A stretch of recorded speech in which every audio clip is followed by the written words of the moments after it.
அமெரிக்காவின் உதவி இல்லாமல் தொடர்ந்து நடத்த இயலுமா என்பது பெரும் கேள்வியாக இருக்கிறது.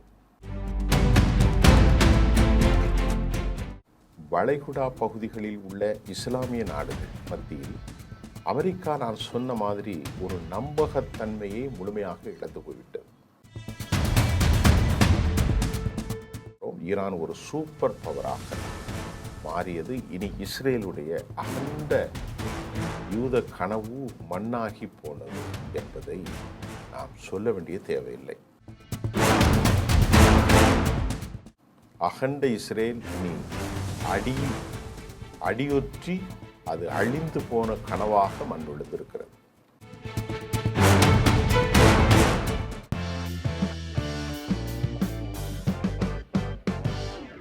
நேர்களே, இன்றைக்கு ஈரானுடைய ஒப்பந்தத்தை தாண்டி இந்த ஒப்பந்தத்திற்கு அமெரிக்கா ஏற்படுத்தியிருந்த தடையின் மூலம் உலகத்தில் பெரிய தடை ஹெர்முஸ் வளைகுடா. உலக சந்தையில் 25% பரிவர்த்தனை ஹெர்முஸினுடைய 8 கிலோமீட்டர் அகன்ற பாதையின் வழியாகத்தான் சந்தைகளுக்கு செல்லும் எண்ணெய். அதாவது உலகின் மிகப்பெரிய வர்த்தக சந்தை வழி 100 பேரலில் 25 பேரல் இங்கிருந்தான் போக வேண்டும். அதாவது உலக தேவையில் 25 விழுக்காடு, நியர் அபவுட் 2.5 crore. தினமும் 3 கோடிக்கு மேலான பேரல்கள் இங்கிருந்தான் செல்லும். அமெரிக்காவை தாண்டி உலகம் முழுவதும் மிகப்பெரிய அளவிலான எண்ணெய் தட்டுப்பாடு ஏற்பட்டதும் அமெரிக்கா இதற்கு ஈடு கொடுக்க முடியாமல் தடுமாறும் நிலையில்தான் அமெரிக்கா உலகின் ஏற்பட்டுள்ள பல அழுத்தத்தின் சிக்கலை அவர்கள் சந்தித்தார்கள் என்பதை குறிக்கும் வகையில்தான் இந்த தடைகளை நீக்குவதற்கும் அவர்களுடைய பார்ட்னர்கள், குறிப்பாக அமெரிக்கர்களின் மனசாட்சியாக இருக்கும் அரபு நாடுகளும் கத்தரின் ஏற்பட்ட பண நெருக்கடி, இதன் மூலமாக அமெரிக்காவுக்கு வருமான இழப்பு, அமெரிக்கா உலகம் செழிப்பற்ற நிலையில் அமெரிக்காவுக்கு டாலரைசேஷன் என்கின்ற அந்த கான்செப்டுக்கு சிக்கல் ஏற்பட்டதுனால பெட்ரோ டாலர் கான்செப்ட் மதிப்பிழக்கும் அபாயத்தை உணர்ந்த அமெரிக்கா, அவர் நாட்டில் இருக்கிறது, இருந்தாலும் பெட்ரோ டாலர் சந்தைகள் எல்லாமே முடக்கப்பட்டு அமெரிக்காவை பாதிக்கும். ஆகவே தான் இந்த முடிவிற்கு அவர்கள் இப்போது பெட்ரோல் டீசல், அதாவது குரூட் தட்டுப்பாட்டை முழுமையாக கைவிட்டு நீக்கப்படும் அளவிற்கு இந்த ஒப்பந்தம் மேற்கொள்ளப்பட்டிருக்கிறது. இரண்டாவது, G7 மாநாட்டில் அனைத்து நாடுகளும் இதனை பாராட்டும் வகையில் தனித்தனியாக தங்கள் அறிக்கைகளை தெரிவித்தார்கள். யாரும் எதிர்ப்பு இல்லை. உலகத்தில் எதிர்க்கிறதுக்குன்னு ஒருத்தன் வந்திருக்கானா இஸ்ரேல் மட்டும்தான்.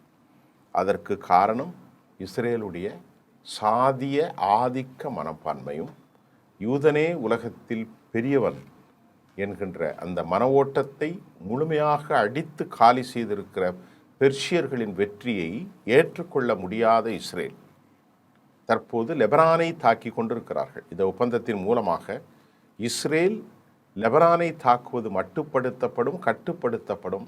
இல்லை என்றால் அது வேறு விதத்தில் அவர்கள் உலகை எதிர்த்து சந்திக்க வேண்டியிருக்கும். அமெரிக்காவிலே சுந்தர் பிச்சை கூகுள் நிறுவனத்தில் நடத்திய கூட்டத்தில் இன்றைக்கு அமெரிக்க இளைஞர்கள் புறக்கணித்து விட்டார்கள். காரணம், இந்த படுகொலைகளுக்கு காரணம் அதிகமான தொழில்நுட்பங்களை வழங்கியது கூகுள் என்பதால் சுந்தர் பிச்சை இதிலிருந்து நீக்கப்பட்டிருக்கலாம், அவரை புறக்கணித்திருக்கலாம் என்ற தகவல்களும் வந்திருக்கிறது. சரி, அதை விட்டுரும். இஸ்ரேலுடைய பாதுகாப்பாகத்தான் இஸ்ரேல் உள்ளது. ஈரான் இனி அணு ஆயுத சோதனை நடத்த இயலாது என்றும் அமெரிக்க அதிபர் தெரிவித்ததில் சில பாசிட்டிவான விஷயம் இருக்கிறது. அமெரிக்க அதிபர் ஈரான் இந்த நடவடிக்கையின் மூலம் இஸ்ரேலுக்கு பயமில்லை என்று அவர்களுக்கு ஆறுதல் சொல்கிறார். ஒரு கட்டத்தில் அமெரிக்காவை பற்றி எங்களுக்கு சம்பந்தம் இல்லை என்று இஸ்ரேல் தன் சுயாதீன நடவடிக்கை மேற்கொள்ள முயல்கிற போது இது பாதுகாப்பது என்று சொல்கிறார். ஏனென்றால் அமெரிக்காவுக்கு இஸ்ரேலை காப்பதை விட அரபுகளை காப்பதுதான் பாதுகாக்கும். இதை கூறிய டொனால்ட் ட்ரம்ப் சீனா மிகவும் சிறப்பாக நடந்து கொண்டதாகவும் அவர் சீனாவுக்கான பாராட்டை தெரிவித்தார். சீனா நினைத்திருந்தால் 20 கப்பல்களை கொண்டு வந்து எங்களோடு மோதி இருக்கலாம். ஆனால் அவர்கள் மோதவில்லை, கண்ணியத்தோடு நடந்து கொண்டார்கள். அதே போன்று ரஷ்யாவையும் அவர் பாராட்டியிருக்கிறார். ஆனால் ரஷ்யா நேரடியாகவே இவர்களுக்கு உதவி செய்தார்கள். சொல்லிவிட்டு திரு டொனால்ட் ட்ரம்ப் அவர்கள், ஐ எம் த பாஸ், நானே எல்லாவற்றிலும் மேலானவன், என்னாலே இதை உருவாக்கப்பட்டது என்று அவர் தன்னை புகழாரம் சூட்டிக் கொண்டார். என்ன வேண்டாலும் சூட்டிக் கொண்டு செல்லட்டும். மறுபடி அவருடைய உளறலின் அடுத்த கட்டம், மீண்டும் குண்டு வீச வேண்டிய அவசியம் ஏற்பட்டால் நான் வீசுவேன் என்று மறுபடி ஒரு மிரட்டலை அவருக்குரிய பாணியிலே அவர் விடுத்திருக்கிறார். இது ஒரு பலகீனமாக ஒப்பந்தம் செய்து உள்ளதால் அவர் இதனை கூறியிருக்கலாம் என்றும் கூறியிருக்கிறார்கள். ஏனால் உண்மையில் அவர்களுக்கு பலகீனம். அந்த பலகீனத்தை அவர் பலமாக மாற்றுவதற்கு ஈரானோடு வருங்காலத்தில் செயல் திட்டத்தை அமைத்து கொண்டால் அது பலமாக மாறலாம்.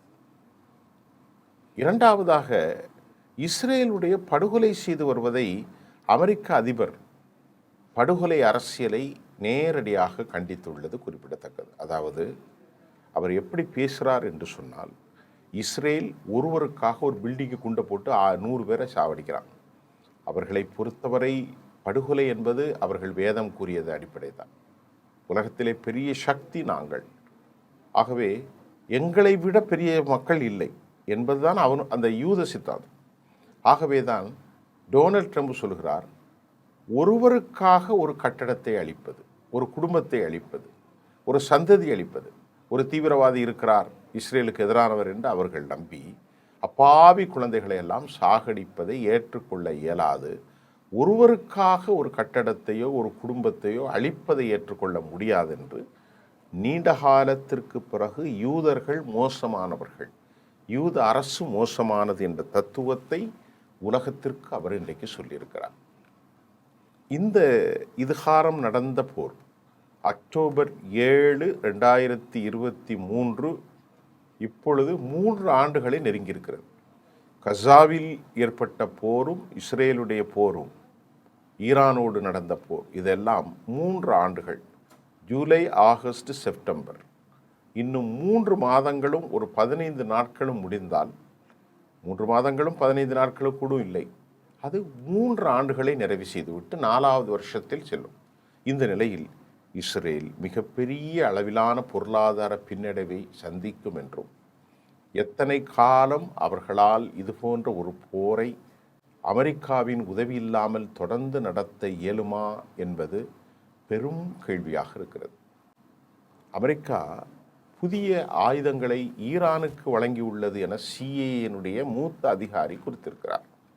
அவர் என்ன சொல்கிறார்னா, அவர் பேர் வெளியிட மறுத்து, ஹெர்மூஸ் ஜலசந்தி பகுதிகளில் இனி எந்த போர் நடந்தாலும் அதை அமெரிக்கா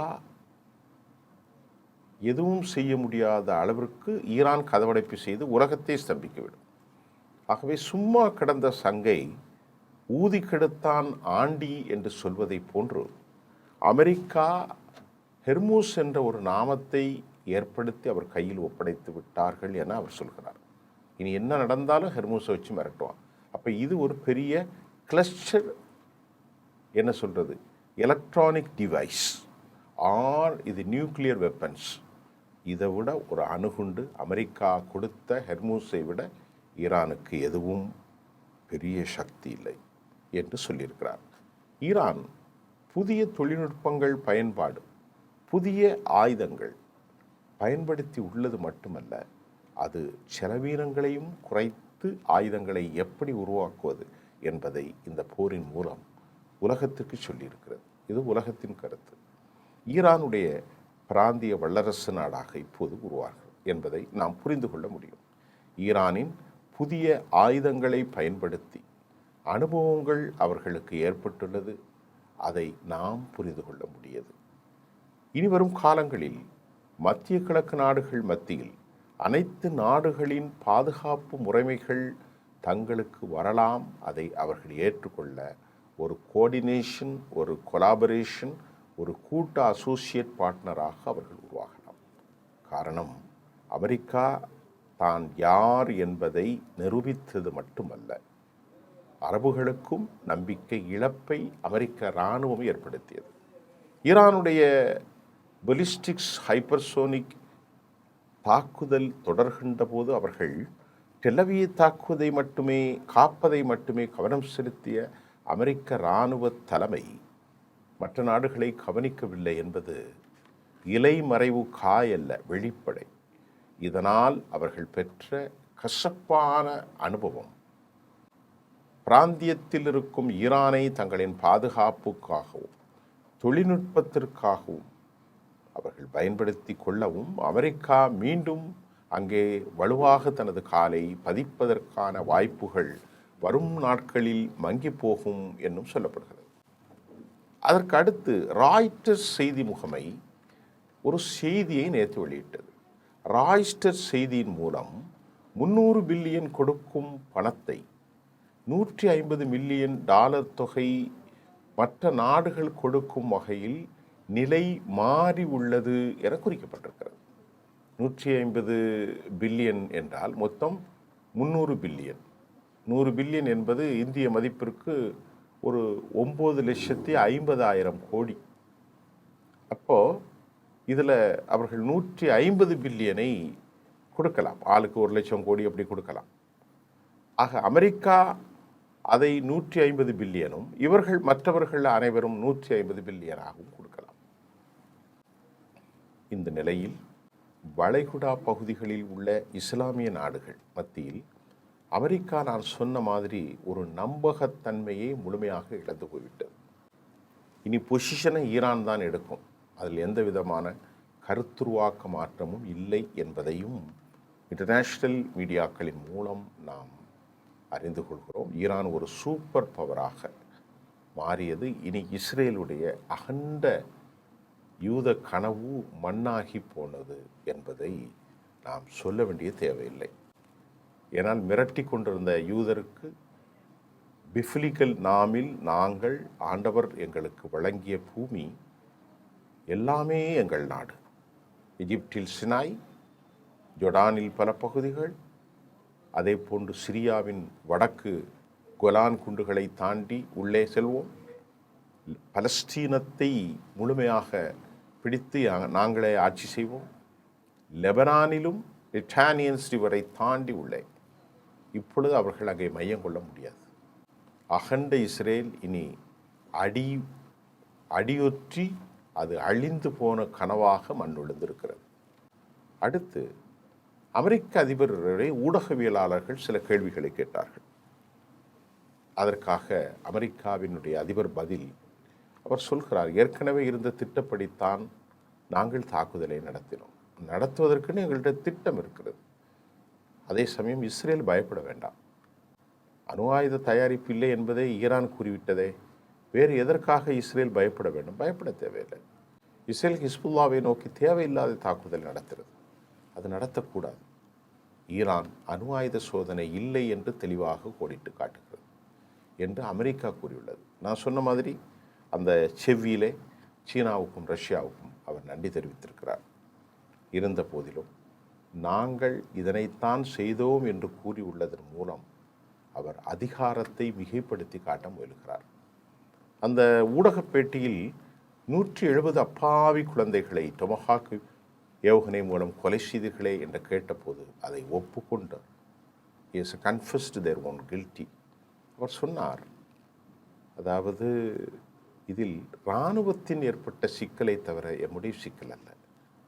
துறை சார்ந்த இராணுவ அதிகாரிகளை நாங்கள் அதை நடவடிக்கை எடுப்போம், அது இராணுவத்தின் ஏற்பட்ட சிக்கல். சரி, ஈரான் மிசைல் தொழில்நுட்பத்தில் உலகத்தை சாதித்திருக்கிறதே, இப்பொழுது ஈரானிடத்தில் மிசைல் இருக்கிறது என்ற கேள்வி எழுப்பப்பட்ட போது அவர் சொன்னார், ஈரானிடத்தில் மிசைல் இருப்பது எந்த ஒரு பிரச்சனையும் அல்லப்பா, உலகத்தில் யார்கிட்ட மிசைல் இல்லை, எல்லா நாட்டிலும் மிசைல் இருக்கிறது, அதனால் அது பிரச்சனை இல்லை, அணு ஆயுதங்கள் இல்லை என்பது தான் நல்ல விஷயம் அப்படின்னு டக்குன்னு பல்டி அடித்தார். கப்பற்படை மூலம் முற்றுகை எங்கள் வெற்றிக்கு காரணம் என்று தம்மை உயர்த்தி கொண்ட அமெரிக்க அதிபர் டொனால்ட் ட்ரம்ப், ஈரான் வருமானம் இதன் மூலம் தடைப்பட்டது, ஈரான் ஏராளமான அழிவை சந்தித்துள்ளது என்று அவர் ஈரானை சுட்டி காட்டினார். ஈரானின் அவர்களுக்கு கிடைத்த விளம்பரங்கள் மூலம் மிகவும் விரைவில் மறுகட்டமைப்பு செய்து கொள்ளும் என்பதே உண்மை. ஹெர்மூஸ் ஜலசந்தியில் ஏனைய ஈரான் கைவசம் இருக்கும் ஒரு பெரிய atomic weapons, it is so called nuclear weapons என்பதுதான் நிதர்சனமான உண்மையாகும். இந்த செய்தியின் ஊடாக அமெரிக்க அதிபருடைய செவ்வி, அமெரிக்க அதிபருடைய பாடுகள், ஈரானுக்கு கிடைத்த லாப கணக்குகள் நாம் முழுமையாக பேசியிருக்கிறோம். மீண்டும் மற்றொரு செய்தியில் உங்களை சந்திப்போம். நன்றி.